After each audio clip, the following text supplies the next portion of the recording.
Hello. Now there's a big dilemma today. I was going to say one, but this guest is not just for the one. Okay, so we've got, everybody knows, I hope, we've got I Want to Grow. I Want to Grow is all about that. It's all about growth. But our guests, it's not about growth with them, it's about helping others grow. And that's the main thing. But with our guest today, do I do the podcast for I Want to Grow or do I do it for sports? But this guest falls into all of those. So I'm going to do both of them. I'll start with the sports. Hello and welcome to In the Game, Qatar's first sports podcast. And today we've got an amazing guest on our show, like always.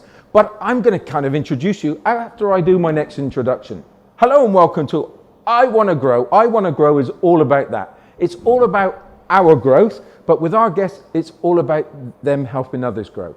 So get my problem today? That's my problem. But Bader, thank you so much for coming on our podcast because I just didn't know which one you were going to go into today. Well, I'm happy to be here actually, and I'll be happy to provide more information. And I'm also happy to do what I could like to help others also. Yeah, and this is why you are a special guy. But tell me, let's start from the very beginning. Your name? All right, my name is Bader Al Saadi. I am 35 years old. I am a nuclear engineer and an entrepreneur. I'm also a chairman of Al Saadi Group, and also I own multiple different business. And basically, what I do is that I do try to provide information and some consultation to some business and entrepreneurship, especially for the startups. And hopefully, we got so many good feedback from that. And what I'm trying to achieve for achieving my dream is to make others achieve their dreams by telling them and giving them insights about what they can do in the future, and not to be afraid to take some risk sometime, because taking risk will help you to grow even further. Okay, so I'm going to take it back even further because, so where does the sports fit in? And I've never seen, you're in such great shape, right? Thank you so much. So what was your first business? What was it, the first business that you've done? Well, my first business is It's a quick sportswear brand. I started this business 2016, and basically that business is based on making the gym wear and accessories. And I did start this because I noticed there's some gap in the market related to some gym wear products. Usually the common brands actually there, but they don't actually fit in with the idea of working out in the gyms and stuff like that. And also the quality is a little bit different, and even the price, they are very pricey compared to the quality. So I want to end all these disputes with one brand, and that was Quick. And this is what happened, and I did work with Quick with different gyms and different places, and also we reach a level we can customize your own products for yourself. Also, if you are looking at a gym, you own a gym, you want to have trainers, their uniform or their staff, we can make the whole thing for you. As now we became more like a designer-based company, not only just providing clothing for you. So we're going to be wearing all your items for our podcast in the future. If you want, yeah. But on saying that, so you're into sports in that way. That must have come from your love of getting into shape yourself. That's a good question you ask here, because here's the thing. When I started my business, I started a business with something that I know there's a gap, because in the beginning when I want to buy some products for the gym wear, I usually buy from online. They're from UK or from America, and there's nothing in the market that actually fits the design that I like or fits the size that I want. And there's nothing wrong with that. Just I like to have different styles, So this is what I saw. There's why we don't have something local here? And this is where I started my brand. This is one of the things that happened. Second is that the word quick actually comes from the word you can release. Quick came from an earthquake. Basically, it means everybody has potential to grow. Everybody have that explosive power to grow, to change. So quick, in philosophical term, means power to change, power to make things different. Now this is you, but after you work out, you're going to be muscular. You're going to have a different shape. That's the change we want to show in Quick. That's what I'm trying to bring in, and with the brand name actually. So, and actually our slogan is that be powerful beyond measure. Nike, just do it. We have that same thing. Be powerful beyond measure. Be powerful beyond measure. Yeah, that's Quick for us. So hopefully, we did some good collaboration. We did some events. We did some competitions. And we participate in many exhibitions. So basically, Quick is kind of exposed a lot of. I want to see your watch as well, okay? Because you've in your watch you've got 48 hours, because it's not possible with all the things that you do. Yeah. you're not going to be able to fit that all into 24 hours. How do you do it? Well, here's the thing. Another thing that it's another good question. So basically, I organize my time and I organize the way I do things. And basically, since have a business, you know the ins and outs of the business. So basically, so when I started the business, I was everything. I was the delivery boy. I was the one who's supplying. I was the one who's doing the logistics. And now I have a team that actually support that. And actually, we have a team that actually work for Quick, for design, and also for delivery.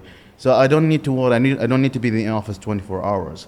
But sometimes I have this regular meetings, like with the board, like 1 time, 2 times in a month, basically to ask if there's anything needed to be happen, if there's nothing, or what we can improve in our business. So that's basically what I do, and that's why I delegate the business. This is where I said, and earlier before this podcast, is that I have a laissez-faire leadership. Basically, I delegate to others. People have talents. Why don't bring them in? Even some volunteers have talents, so you should bring them in. Okay, I'm going to stop. But delegation, it's not always a nice word. There's always a negative connotation. In my age, it's like delegation. It's like giving that responsibility away or give it to someone else.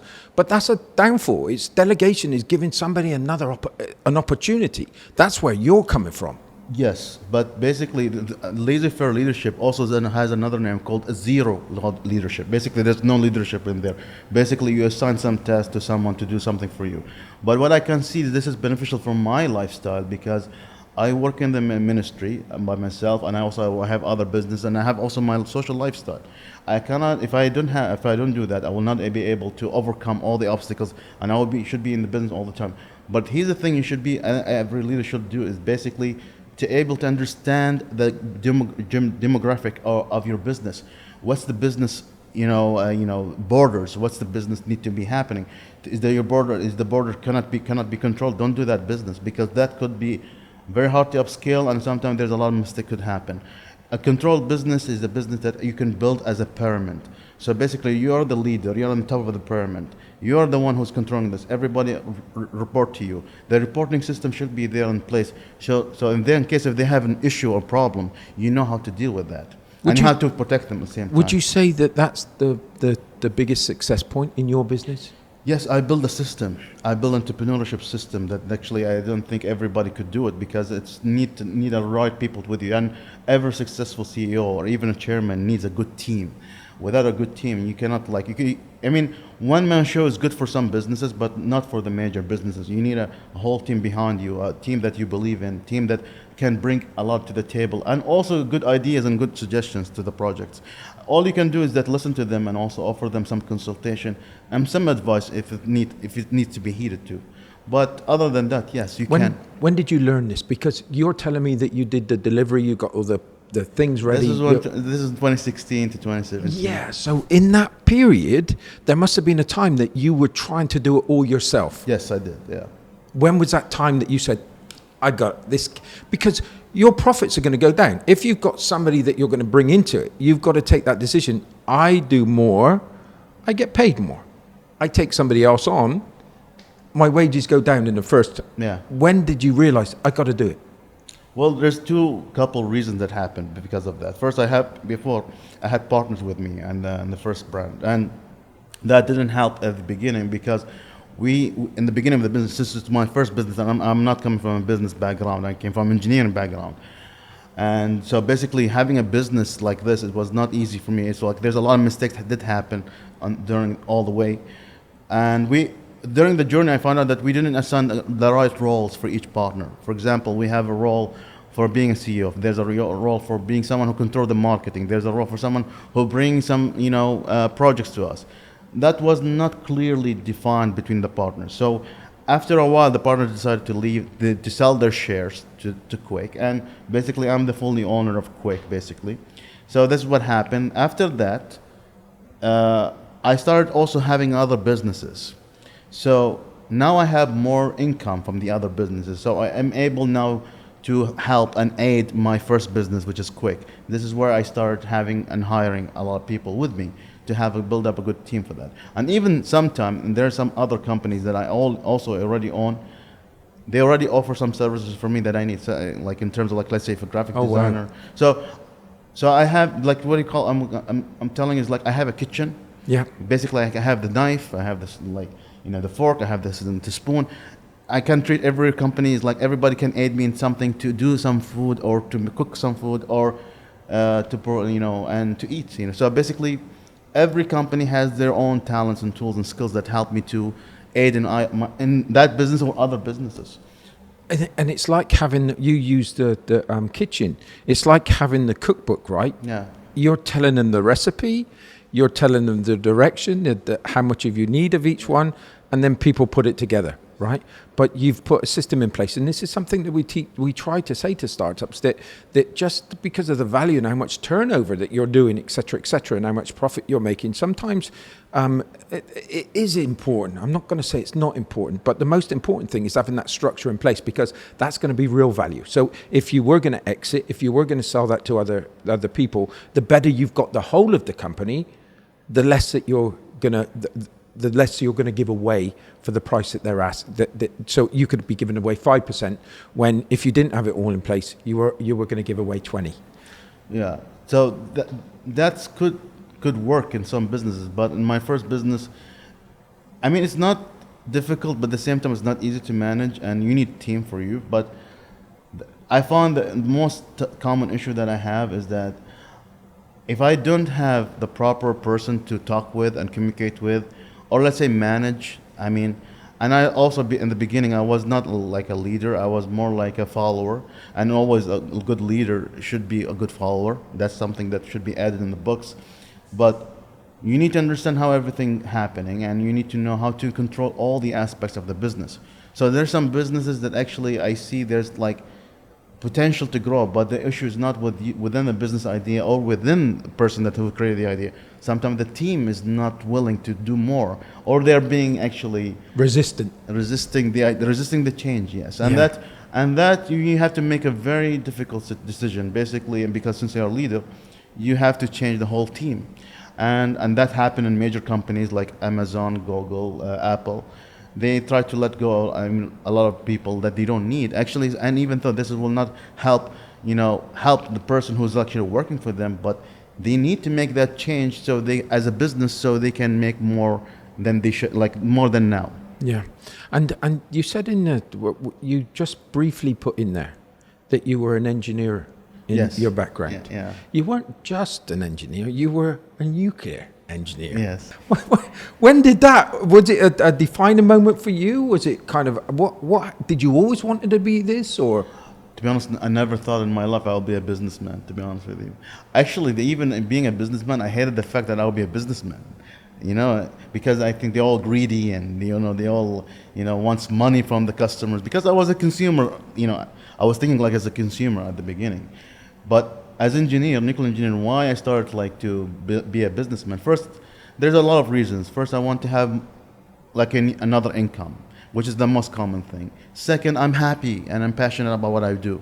For example, making clothing and making textiles and making new brand for me and everybody. I can share it with everybody. And But do you touch and feel that? Do you get involved in that? Yeah, this comes from the feedback, from the customers and even people. They said, even until now, people ask me to collaborate with them, and that's make me realize how much Quick is actually making an impact to them. Even some of them, they still wearing the same old collection for 2 years. So that's like give me a good insight that what I did create. And here's the thing about business is that I love the process of creation. The process of you have an idea, you create something from that idea. There's a product there. You make everybody try it, or even like test it, and everybody like it, and everybody wants more. So you start to become like some individual that everybody wants to have.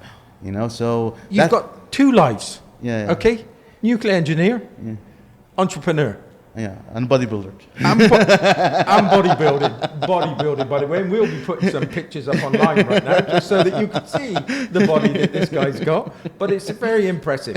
But so you've got 3 lifestyles. Yeah, I do. Okay. The bodybuilder, which must take a lot of energy. Yes. Sacrifice. Yes, I do. Diets, all these things, right? And this is where I'm trying to understand it, right? Then you've got the entrepreneurship. Yes. And then you've got your job where you're flying around with different different groups of people Yes. to promote Sometimes Qatar. alone. Sometimes Right. alone, yes. And you've got all these things. How do you pull on the strengths from every single one? Which are those things that you do to when you're low, or you're kind of, which one gives you the most energy, and how do you channel it all? So, I mean, if we were talking about my life specifically, is that I see everything that I do is the potential to learn and apply. So if I learn something at my work, like something like, how the business is running and how we approve that business in my government, I know if I'm gonna do this business, how I'm gonna approve that business.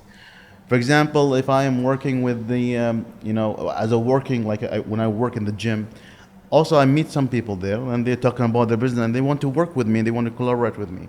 So I can, they say, they know I have a brand, so some of them even approach me and tell me, hey, I have a gym, how about you put your clothing there?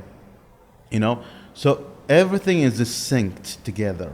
If they know who you are, they will be easy to talk to. And sometimes I don't even talk, I don't even tell them who I am, but they know the way that the way I present myself, the way I actually talk to some people.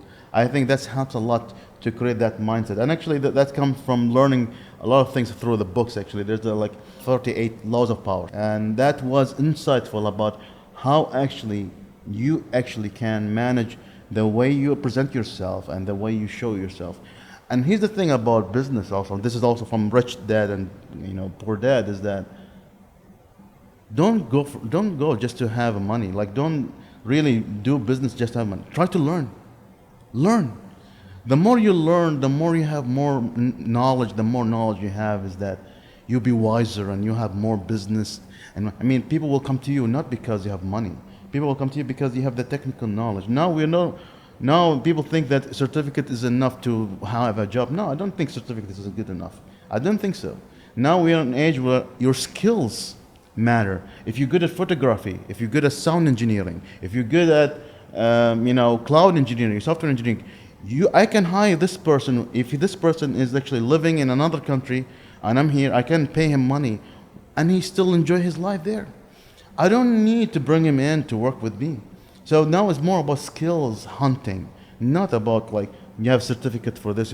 Nobody looks for certificates anymore. I'm not saying they're not important, but in our time, in our needs, if someone have a graphic designer skill and he doesn't have a certificate, I'll hire this person instead of someone who have a certificate but doesn't have the skills that I need for my business. I don't need to.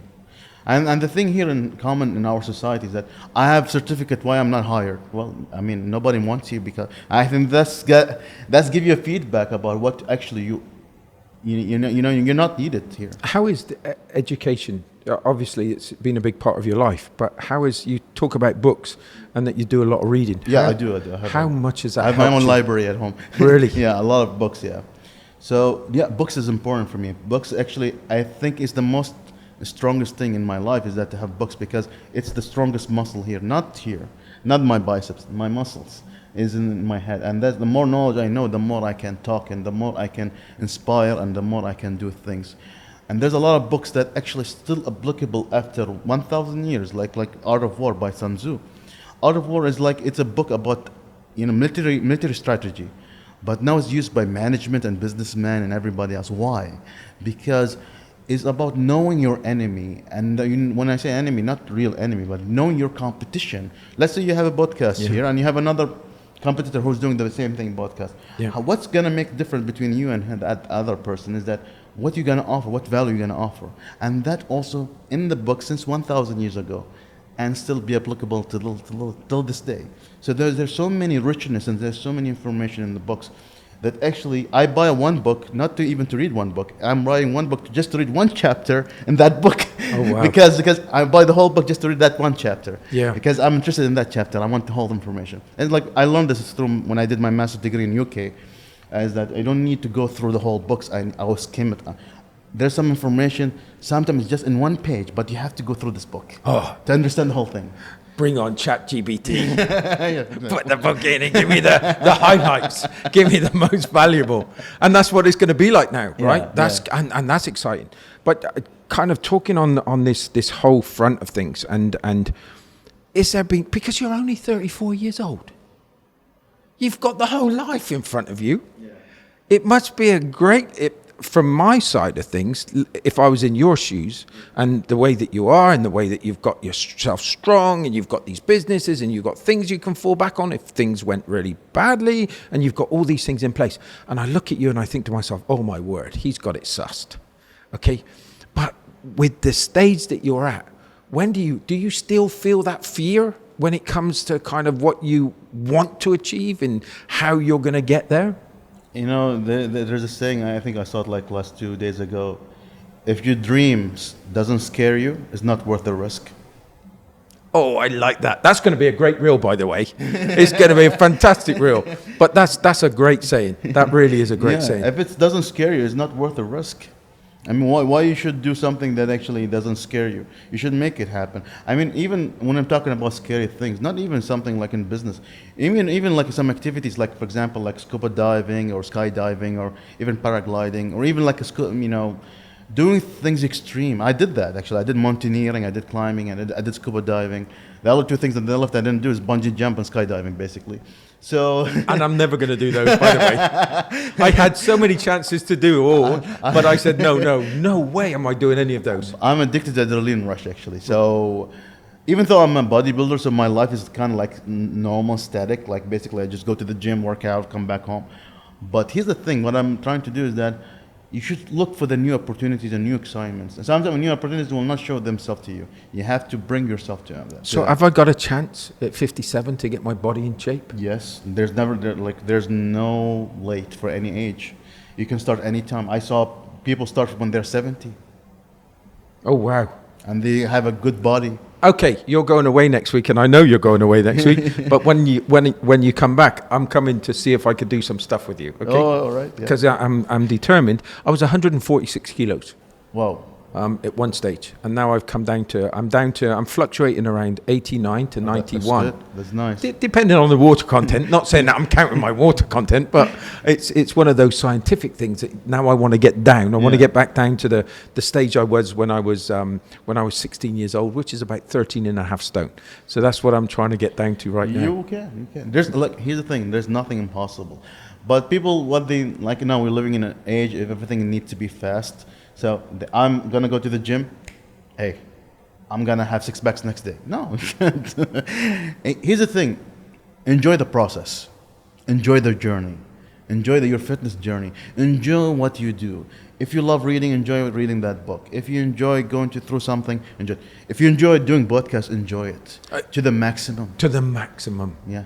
Enjoy having this conversation. Enjoy also learning through it. Yeah. That's the thing about doing something you like. You don't. Here's the thing, and even because you enjoy what you do and you learn what you do, in some way it's manifests itself to make money for you. It actually will bring opportunity for you. Hey, how about you do this podcast? I'll pay for that for you. Or how about during the podcast, we're gonna have a commercial and we're gonna pay you for that commercial, for example. I'm going to give you some ideas right now. Don't worry, I've got loads. I've got loads for you. When we finished, I've got loads for you. But I really do love what I remember and listening to you now saying you like to plan things. And I've talked to you on several times where you do like to plan. And I remember talking to you last night and I said, I got a thing for you about a podcast tomorrow at 2 p.m. And you're like, and I could see you go back a little. And I was going, come on, let's go. Come on, let's do it. It'd be a good experience. And you said yes. And I thought, he's never going to turn up today. No, I did. Here's the thing. I kind of because sometimes it does happen, like these kind of situations at my work. But I take things in different priorities. The gym, I can go there anytime. And this is the thing. Around 2 p.m., only the 2 p.m. to 5 p.m. I go to the gym. But still, I can manage. I talk to my coach and he understands the situation. So it's fine. But I can manage my time. I'm flexible. In the time of your business and being a leader, you need to be flexible. If you're being so, let's say, strict about what you need to do, in some cases, yes, you need to, but not all the cases. Especially it's Thursdays, the beginning of the weekend, So Thursday, yeah. You have to. It's funny you should say this because it's put a nice feeling into it, right? Yeah. And I try to culminate my week into that Thursday feeling. It used to be the Friday feeling. Yeah. So you used to always build up for that weekend to go, yes, the Finally. Weekend. And today it's been a great one because I'm interviewing you, but I've also gone to, I'm going to call it's called the Burj Al Manor. You know Nordiamana? the arrow-shaped building with the. Oh, yeah. So we're now, by next week, we're going to be in our new office. So Really? today we went there and we got all the login details for the doors. Oh, congrats. And it's just a wonderful, wonderful place. And by the time this has come out, I'll put some pictures up about our new office.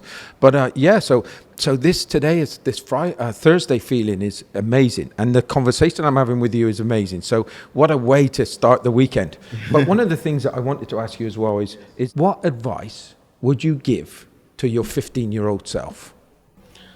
You know, it will be out of the box, actually, that kind of question. But, actually, I did thought about it. In terms of business or in terms of like Anything. Anything? What's that thing that jumps into your mind? Don't fall in love. Really. I mean, I remember some moments where actually I could do so much if I was focused on myself and not really I mean, it's not easy. You cannot control someone you love, but it's like it's something that comes in your life. But if I'm talking about like if I'm 15 years old or something like that, just focus on yourself. I mean, focus developing because love will come later. Will come better than before. It comes like it's very different to have established, if you want to love someone, of course, then the end of the love is that to marry someone and to provide someone. And if you are not ready, you just build yourself because you love someone and you have nothing to offer because you didn't start within yourself to make the best preparation for yourself, to be able to provide for the family that you want to start. I think, yes, focus on yourself. And for my advice for myself is that don't fall in love. Will you fall in love again? I don't know. If God's will it, yeah. I don't know if that happened, But look at you now. You're all successful. Everything's going well for you. Here's the thing. I said all the good things about me, but the negative, I'm not saying negative, but let's say things that I don't have it anymore. Maybe some other normal person will have it, is that I don't have love in my life. I don't have a love life because of the way I'm working and doing the social life is hard. But there's no room right now for that, right? If you're a nuclear engineer, that's mind blowing. You've got your own, you've got your logistic company, which I haven't even gone into yet, but you've got all those companies, those industries that you're involved with. You've got a holding company. You've got this other stuff that you're working on as well with the government and all these other things. It's like, how have you got time in your life for anything else? It's like if I can describe it in a comical way, is like I'm like Bruce Wayne in Batman. Is like basically he's a multi-billionaire, but he's always busy saving the city and stuff like that, and he doesn't have time for love. I feel like I'm in the same level of that, but I want to give more to society, and I think love will comes when the time comes. But if it did happen, I will welcome it, of course. But is that through time, I think I need to also to be sure about the person that I'm in love with, because you don't want to be someone who doesn't like appreciate what you do, because some of them, they will try to change you. They will try to change what you're doing because you are actually doing it right. I mean, you like that person because he do what he does, but no. Sometimes they try to force their changes on you, and I don't like that. I'm happy where I am right now. If I cannot be like that, I cannot be with that someone. But I think that's going to have effect on your business life also, because if you look at that, if you put the love out the way, you're really on a mission. You've got all these things that you've got objectives to do. There is no room for love right now. It will find you, without a shadow of a doubt, it's going to find you. But you can't have time for love, because I'm going to the gym from 2 till 4, did you say? Or see, this is the thing. If love comes, and actually that comes from both sides. Let's say this person loved me, and I love that person. There's always time. I can't create time. I can make that time. I mean, the only thing that actually, hate to waste in my life now, since now I'm 34, time. I don't like to waste my time with someone that maybe this person will like me. Maybe this person will love me. Maybe I can't do that anymore. I mean, either you're fully in with me or you're out. That's it. And this is how I see love story of my life is that to happen like this way. But to have something more like, let's say, more practical is that I think it will come through some kind of like, level of meetings and times and meetings. I don't know who's going to happen. I think that you ladies out there, okay, 6 months' time, I think he's going to be married, okay? What an eligible bachelor you've got here. What a man. Engineering, nuclear, businesses, holding companies, different industries. Come on. What a gentleman. You are a gentleman. What do you see for the future? What's your, okay, the love aspect of it, I think you're building towards that. I think you're That's creating. the only thing is missing in my life. Yeah. You're creating an empire right now. I am. This is my Okay, purpose. what's next for you? What's the big steps? Okay, so my next steps is that I want, to provide back. I want to get back. I want like not to be to be fully philanthropist. I want to be more like able to help other people, and especially in education sector, which is I did now. I'm trying now. I don't know. We have a company called Haytham XR. I don't know if you know it. We're participating in Expo, and that company we provide education through a VR goggles. It's about, and actually it's like a school, and that company basically we had a lot of kids come from schools, from kindergartens, even from adults. They enjoy the journey. For example, environmental awareness, or about mental awareness, or about like mathematical, or astronomy. So basically, we build that knowledge by they immerse the whole idea of them being in virtual world. So I'm using the new technology as a new education. So I'm trying to create impact. If I want to create impact here in Doha, I mean, this is the thing that made Doha even different before even oil and gas. Education. It's pretty exciting here in Doha, right? Yeah, it is. There's some exciting times coming ahead. Yeah. Did you go to Web Summit? I was invited, but I was traveling. Okay. I was into Saudi Arabia for that. And if anybody says, "Oh, you weren't there for Web Summit," this guy is all over the world, right? He's flying the flag to everybody in different countries around the world. So don't.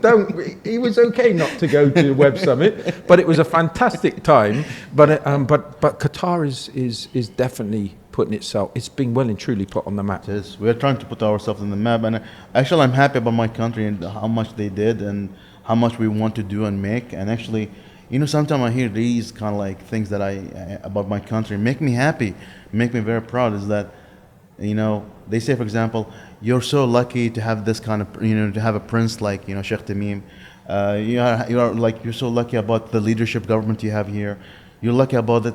I was like, even though I travel all around the world, and I've been many places, but people who live here and they saying these things to me, I feel so proud that I'm here, and I'm proud that I can deliver more. And I always like, when I hear something like that, even the prince, he said himself that actually everybody. I remember when he was visiting us in UK, he said everybody is ambassador to their country, and I was ambassador to my country for many reasons. And actually, I feel this is a rewarding sometime to have that feedback that people give all the time. Even for expats, let me tell you, it's a wonderful, wonderful feeling to be part of this place, because you are part of the place. I've been here 15 years, and I remember when the Emir, I thought you were going to bring this up, but I remember the Emir looking up and saying, I want to thank it was in the United Nations, where he said, I want to thank my nationals that have helped grow the country, but I also want to congratulate everybody else that's contributed to what we've got within Qatar, and that made me feel extremely proud. And I'm like you. I want to put something back. I want to kind of create something. So what would be your advice? And I'm going to ask you two more questions before we finish. The first one is, who's been your inspirations? Inspirations like in real life? Real life. Or anybody that's been something that's added something to you for who you are? Well, there's like a lot of people, but let's say I have my grandfather. He's the one who actually, I didn't met him in my life because when I was born, he passed away, but I heard so many things about him, and made me realize he is a great man, and I wish to be more like him. He was also a businessman, also back in his days. And the second person is that my father. You know, my father is the greatest example of being nice and good, and until this day, sometimes this is what's missing in our world. You know, what I'm trying to do is that I try to combine both things. Is that try to be able to provide and able to be a good person, because sometimes it doesn't end up in the same way. Sometimes you see a person who can provide, but he's not a good person, and person is a good person, but he cannot provide. So I'm trying to do both, and like in a way that actually makes everybody happy. Like meaning, like, let's say if I'm married, I have a mom and my sisters. I want to provide for my mom and sisters, and also I want to provide my own family, which is my wife and my children.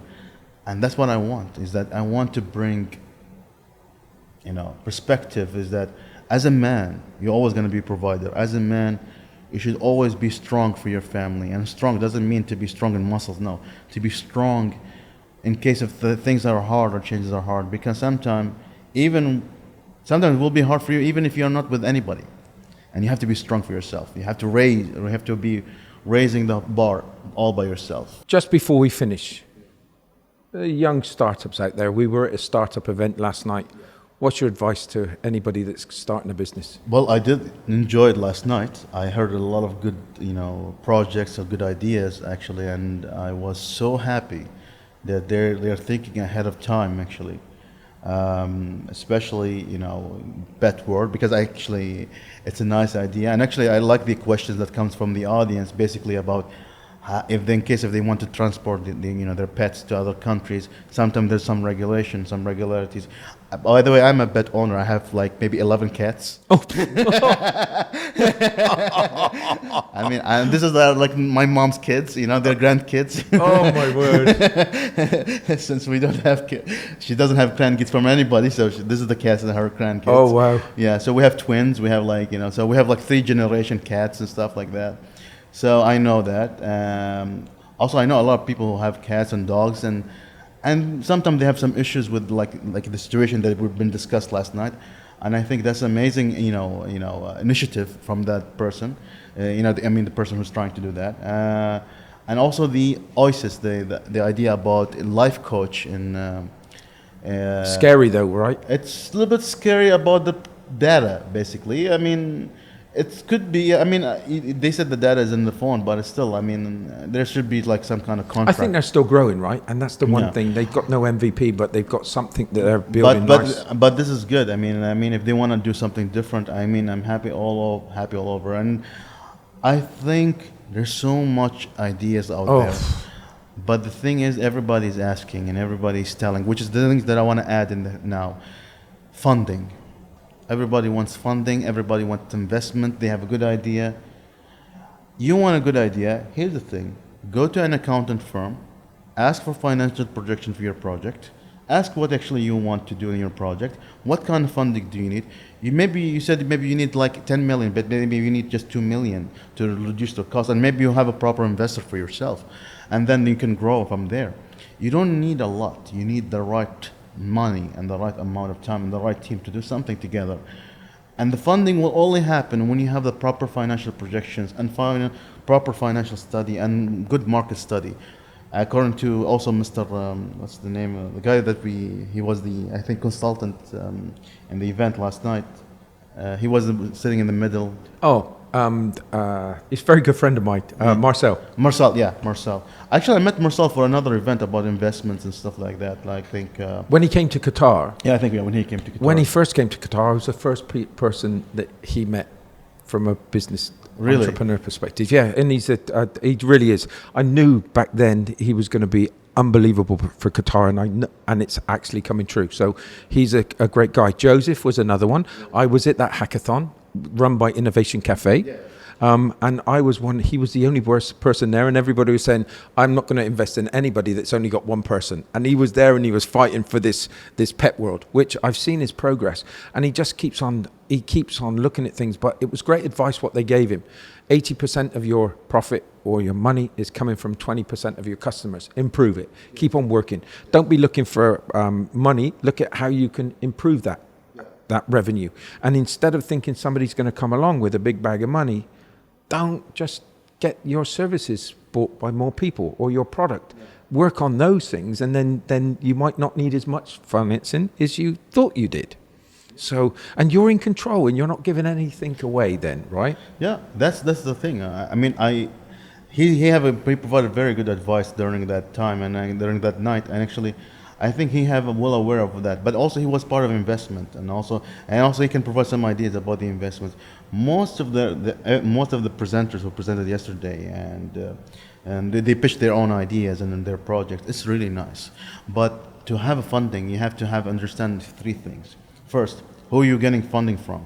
For example, not everybody believes in life coach. Nobody also have a cats or dogs in their home. Why invest with you? So if you want to invest, you want investors that can relate to your, can sympathize with your project. Yeah. Basically, that's what's the one thing that need to happen.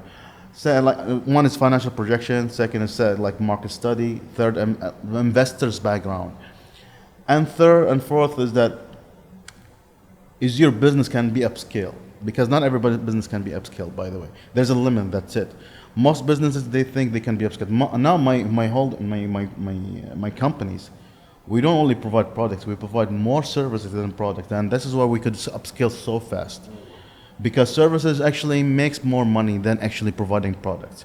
Yes, products is good for some reason, for some seasons, but services all the time is needed. Every time you need a service, you can come to us. We'll provide you a service with the best quality and highest quality, everything. So when you do when I see there's a lot of requests for that services because we provided it with a very reasonable price, and we did apply for tenders, and we had a lot of tenders coming in from our group. But what I'm trying to say is that what makes us different than other companies that we provide better services, and we have a lot of customers that's coming back in. And also because we can also upscale the business to provide more services than what we have right now. So a great business for investment is a business that you can upscale, because that you can see a potential from. Could be one product, could be one service, but hey, it could be subsidiary for a lot of things. Nice one. And one more question. Being an athlete like you are, does it improve you being an entrepreneur? Yes, of course. We have a saying in Arabic, good mind and a good body. So basically, if you don't have a good body or a good athlete body or sport body, you don't have a good mind. A good mind is that, when I say good mind, means a mind that actually can accept, open to knowledge, open to learn, open to new things, open to discipline, open to do things differently. You don't need to have, clear where you want to go in the future sometimes. Sometimes you just need to do what you need to be done. But having a regular, fitness, daily routine that you have will help to open a mind that maybe cannot be open if you are just only working 24 hours for something that you like. Sometimes experiencing new things and even having good body will open a new doors for you. It's like, I don't know if you saw the movie, it's called Limitless. It's something like that. Basically, your mind will open up as soon as your body is starting to work out, and also you can create your own, here's the thing, even when you have a good body and it will open doors for you. Actually, when you have a good shape, people will be happy to approach you and even make a business with you. But that's like a business. If you show people that you're a hard worker, you're determined, you're gonna get there, then people are more going to give you money. Yeah. Because they're going to, and not necessarily give you money. They're going to help you get to that next level, whatever that next level may be. If they see your attributes, if they see what you're capable of, you're more of a chance to succeed. Yes. And appearances here in Qatar, I mean, not only in Qatar, and everywhere around the world, makes a lot of difference. If I see someone who have a good body and I see someone who doesn't work out, I mean, I don't believe this person could be disciplined, could be lazy. There's some stereotype already thought, or there's an impression about that person before. Maybe this person is Could be a good person, be in time, but here's the thing: if you don't have the right appearances and you don't have the first impression right, no. And it does come down sometimes, and it's unfortunate, but image and perception is everything. And we think that that's just by the look. But that doesn't, image and perception, it's what your image of you is and the perception, right? Because with that, I can be a different size, a different color, different things. But if I work hard, if I'm determined, that's what people are going to see before they see anything else. And that's where I believe that the power becomes. So it's, yeah, I agree with you completely. And also sometimes actually I take benefit from that system, by the way. How? Let's say there's some days I wear thobe. And I go around, everybody should be different. Let's say I came to the same place wearing not thobe, wearing just like normal clothing, like, like sportswear, whatever. I'm been treated differently. So I could be hidden person between the crowd, seeing things differently. I'm Qatari, but people will not see me Qatari because I'm not wearing thobe. I can see how the reaction and the treatment and everything else happening while in my own soil, and understand how actually that will help me in business. Yeah. Yeah. Take advantage, right? I take advantage of the system. And that's how you should be. Like, sometimes people fight the waves. No, we should do this. We should make this. We should we need to protest. No. Sometimes if you understand the game, you can bend the rules to your favor. Yeah. It's like a chess game. If you know how to play I think you do. You know how to play a chess game. So if you know how to play chess, when you have one single strategy, it's not going to win. You have to have multiple strategies. And there's another strategy which is called blue ocean and red ocean. Basically, I don't know if you heard about it, the blue ocean and red ocean strategy. So basically, like in simple terms, blue ocean is like there's no competitions there in the market, so you can play. But red ocean strategy, there's a lot of competition. There's a lot of people, there's a lot of sharks that will eat you. Like, let's say if you open one coffee shop, there's multiple coffee shops there. So there's a high demand in that, in that business, but everybody will kill each other just to have that. That's red ocean strategy, which is very hard to make profit from. But the blue ocean strategy is that you recognize that there's some gap in the market. Nobody's fighting you because it's not needed. But if you can make that value higher than it is, you can make a business out of it. And that's where you should sometimes, I'm not saying to be spy, but you have to also learn how to sometimes be with one crowd and sometimes need to look at the others. You have to have the eagle eye, where basically you see things different. So you have to see things differently.